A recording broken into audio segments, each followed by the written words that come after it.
Friends, welcome to MS kitchen. இன்றைக்கி நம்ம சேனலில் என்ன பார்க்க போகிறோம் அப்படின்னா, ரொம்ப டேஸ்ட்டாக ஈஸியாக வந்து நெல்லிக்காய் ஊறுகாய் ரெடி பண்ண போகிறோம். வீடியோ தொடர்ந்து ஸ்கிப் பண்ணாமல் பாருங்கள். சேனலை ஃபஸ்ட் டைம் பார்க்குறதா இருந்தால் சப்ஸ்கிரைப் பண்ணிடுங்க. கூடவே பக்கத்தில் உள்ள பெல் ஐக்கானை கிளிக் பண்ணி ஆல் கொடுத்துக்கோங்க. சேனலை சப்ஸ்கிரைப் பண்ணியிருந்தால் பெல் ஐக்கானை கிளிக் பண்ணி ஆல் கொடுத்துருக்கீங்களான்னு செக் பண்ணிக்கோங்க. அப்போ தான் நான் வீடியோ அப்லோட் பண்ணுற நேரம் உங்களுக்கு சரியாக வந்துகிட்டே இருக்கும். வாங்க இப்போ நம்ம வீடியோக்குள்ளே போய் எப்படி ரெடி பண்ணலான்னு பார்க்கலாம். ஃபஸ்ட்டு நம்ம நெல்லிக்காய் எடுத்துக்கலாம். நான் வந்து இன்றைக்கி பெரிய சைஸ் நெல்லிக்காய் வச்சு தான் நெல்லிக்காய் ஊறுகாய் ரெடி பண்ண போகிறேன். அதனால் அந்த நெல்லிக்காவை நல்லா அலசிட்டு நான் வந்து இப்போது இட்லி தட்டில் நார்மலாக நம்ம இப்போது தண்ணி ஊற்றி இட்லி வேக வைப்போம்ல, அதே மாதிரி இதுக்குள்ளே தண்ணி ஊற்றி இட்லி தட்டு வச்சு அதுக்கு மேலே வந்து நான் நெல்லிக்காவை அலசிட்டு வச்சுருக்கேன். வச்சு ஒரு மூடி போட்டு நல்லா வேக வச்சுக்கலாங்க. அந்த மாதிரி கொஞ்சம் நேரம் நல்லா வேக வச்சுக்கோங்க. அதுக்கப்புறம் நீங்கள் ஓப்பன் பண்ணி பாருங்கள், நெல்லிக்காய் வந்து நல்லா சூப்பராக வெந்திருக்கும். இப்போ வந்து நம்ம நெல்லிக்காய் வந்து ரெடி பண்ணி நல்லா வெந்துருச்சு. இப்போ அடுப்பை ஆஃப் பண்ணிவிட்டு நம்ம வந்து எந்த மாதிரி இப்போ வெந்திருக்குன்னு பார்க்கலாம். இப்போ பாருங்கள், கத்தி வச்சு பார்க்கும்போது நல்லா வெந்திருக்கிறது தெரியுது. இந்த மாதிரி வந்ததுக்கப்புறம் நம்ம வந்து ஒரு பிளேட்டுக்கு மாற்றிட்டு நல்லா ஆற வச்சுக்கலாம். அது நல்லா ஆறினதுக்கப்புறம் அதில் உள்ள விதையை வந்து அழகாக எடுத்துடலாங்க. இப்போ காமிக்கிறேன் உங்களுக்கு பாருங்கள். ஒரு நெல்லிக்காவை எடுத்து லைட்டாக நம்ம வந்து ப்ரெஸ் பண்ணாவே போதும், அழகாக அதில் உள்ள விதை தனியாக நீங்கிடும். நம்ம எடுத்துகிட்டு நெல்லிக்காவை தனியாக வச்சுக்கலாம். இந்த மாதிரி நீங்கள் வந்து ரெடி பண்ணிக்கோங்க. அவ்வளோதான். இந்த மாதிரி விதையெல்லாம் நீக்கிட்டு நீங்கள் வந்து தனித்தனியாக எடுத்து வச்சுக்கோங்க. இப்போ தனித்தனியாக நான் வந்து பிரிச்சுட்டு நான் ஒரு பிளேட்டில் வச்சுக்க போகிறேங்க. அடுத்து நம்ம ஒரு கடாய் அடுப்பில் வச்சுட்டு அதில் தேவையான அளவுக்கிட்ட நல்லெண்ணெய் ஆட் பண்ணிக்கலாம். ஆயில் வந்து கொஞ்சமாக சேர்த்தா போதும். ஆயில் ஹீட் ஆனதுக்கப்புறம் இது கூட நம்ம கொஞ்சமாக வெந்தயம் ஆட் பண்ணிக்கலாம். வெந்தயம் வந்து கொஞ்சம் லைட்டாக பொரியட்டும். இது கூடவே மிளகாய் வந்து ஆட் பண்ணிக்கலாங்க. காரத்துக்கு தகுந்த மாதிரி நீங்கள் வந்து மிளகாய் ஆட் பண்ணிக்கலாம்.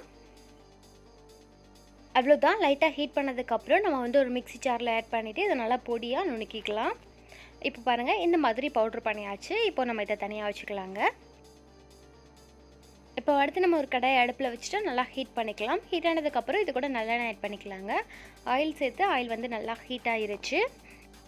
ஆயில் நல்லா ஹீட் பண்ணதுக்கப்புறம் 1/4 ஸ்பூன் கிட்ட கடுகு சேர்த்துக்கோங்க. கடுகு வந்து நல்லா வெடிக்கட்டும். நல்லா வெடிச்சதுக்கப்புறம் அடுத்து நம்ம ரெடி பண்ணி வச்சுருந்தா அந்த நெல்லிக்காயை நம்ம இது கூட ஆட் பண்ணிக்கலாம். இப்போ பாருங்கள், நெல்லிக்காய் வந்து நான் இந்த மாதிரி குட்டி குட்டி பீஸாக ரெடி பண்ணி வச்சுருக்கேன். இப்போது இதை வந்து ஆயிலில் சேர்த்துட்டு நல்லா மிக்ஸ் பண்ணி நல்லா வதக்கிக்கலாம். அடுத்து நம்ம ரெடி பண்ணி வச்சுருந்தா அந்த பவுடரையும் நம்ம இது கூட ஆட் பண்ணியாச்சுங்க. இப்போது சேர்த்ததுக்கப்புறம் இது எல்லாத்தையும் நல்லா சேர்த்து மிக்ஸ் பண்ணி விட்டுட்டே இருக்கலாம். அந்த ஆயிலே வந்து நல்லா அது கூட மிக்ஸ் ஆகட்டும். அடுத்து நம்ம இதுக்கு தேவையான அளவுக்கிட்ட ஒரு 1/4 ஸ்பூன் கிட்ட பெருங்காயத்தூள் ஆட் பண்ணிக்கலாம். பெருங்காயத்தூள் சேர்த்துட்டு லைட்டாக அதை மிக்ஸ் பண்ணிக்கலாம்.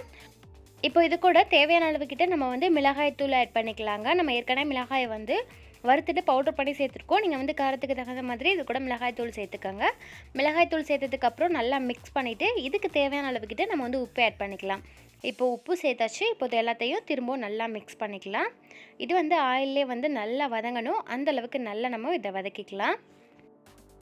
ஓரளவுக்கு நல்லா அது கூட மிக்ஸ் பண்ணதுக்கப்புறம் இது கூட கலர் பவுடர் ஆட் பண்ணிக்கலாம். இது உங்களுக்கு பிடிச்சிருந்தா சேர்த்துக்கோங்க. நான் வந்து இது கூட கொஞ்சமாக கலர் பவுடர் சேர்த்துருக்கேன். இப்போ திரும்பவும் இது கூட நல்லா மிக்ஸ் பண்ணிக்க போகிறேன். அவ்வளோதான். இந்த மாதிரி மிக்ஸ் பண்ணியாச்சு. இப்போ திரும்பவும் நம்ம இதை வந்து நல்லா அடுப்பை சிம்லேயே வச்சுட்டு நல்லா வதக்கிக்கலாம். இது வந்து நல்லா வதங்கட்டும். அதோட கலரும் நல்லா வரும். நல்லா வந்து நெல்லிக்காவும் சூப்பராக வதங்கிடும். அவ்வளோதான். இந்த மாதிரி நல்லா வதக்கினாவே போதுங்க. இப்போ பாருங்கள், நெல்லிக்காய் வந்து ரொம்ப சூப்பராக ரெடி ஆயிடுச்சு. நல்லா எண்ணெய் பிரிஞ்சு நல்லா சூப்பராக ரெடி ஆயிடுச்சு. இந்த மாதிரி வந்ததுக்கப்புறம் நம்ம அடுப்பை ஆஃப் பண்ணிக்கலாம். இதே மாதிரி நீங்களும் ட்ரை பண்ணி பாருங்கள். இந்த வீடியோ பிடிச்சிருந்துச்சுன்னா லைக் பண்ணுங்கள், கமெண்ட் பண்ணுங்கள். நம்ம சேனலை ஃபஸ்ட் டைம் பார்க்குறதா இருந்தால் சப்ஸ்கிரைப் பண்ணிடுங்க. கூடவே பக்கத்தில் உள்ள பெல் ஐக்கானை கிளிக் பண்ணி ஆல் கொடுத்துக்கோங்க. சேனலை சப்ஸ்கிரைப் பண்ணியிருந்தால் பெல் ஐக்கானை கிளிக் பண்ணி ஆல் கொடுத்துருக்கீங்களான்னு செக் பண்ணிக்கோங்க. இந்த வீடியோ ரொம்ப பிடிச்சிருந்துச்சுன்னா உங்கள் ஃப்ரெண்ட்ஸ் அண்ட் ஃபேமிலி கூட ஷேர் பண்ணிக்கோங்க. ஓகே ஃப்ரெண்ட்ஸ், பாய். இதே மாதிரி இன்னொரு வீடியோவில் மீண்டும் சந்திக்கலாம்.